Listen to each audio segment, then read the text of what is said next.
là tôi khi tôi mặc áo dân tộc.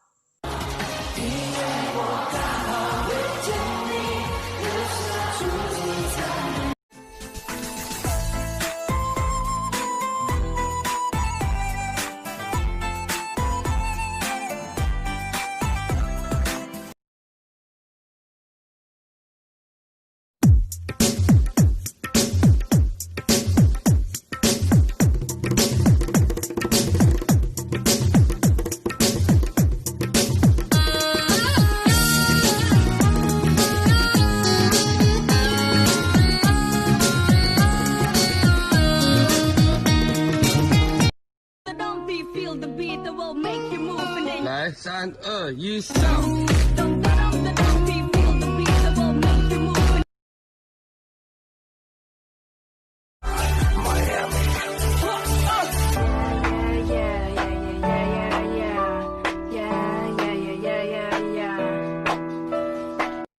Hồng nhan mặc vẫn sóng gió, ngồi phút giây tương bừng mình.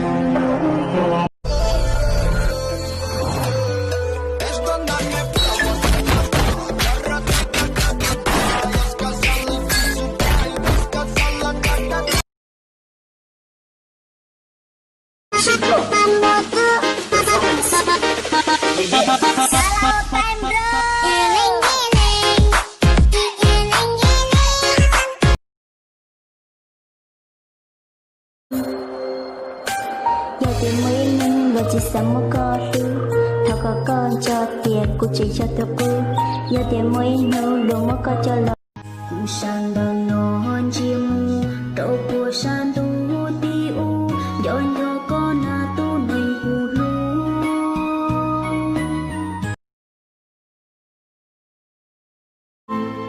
mua lu chia sẻ rồng thâu với rồng có nhảy muốn giết đồ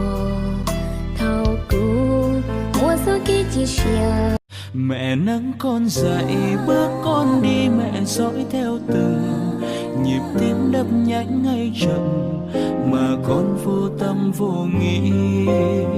Một bước tai họa với đứa con, một gánh vai mẹ không lời than, lặng lẽ một mình mẹ khóc một mình.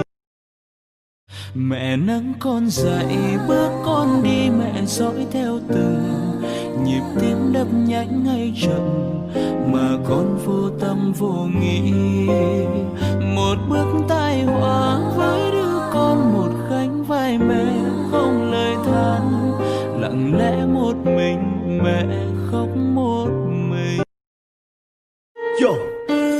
Mẹ linh một tụi ninh chỉ xia, nã để té sau khảo hảo chào, cha yo trao của xia ô lua, ô yo một nấu củ tàu cua, giờ chia thua lần chạy yo thả, có của cả là men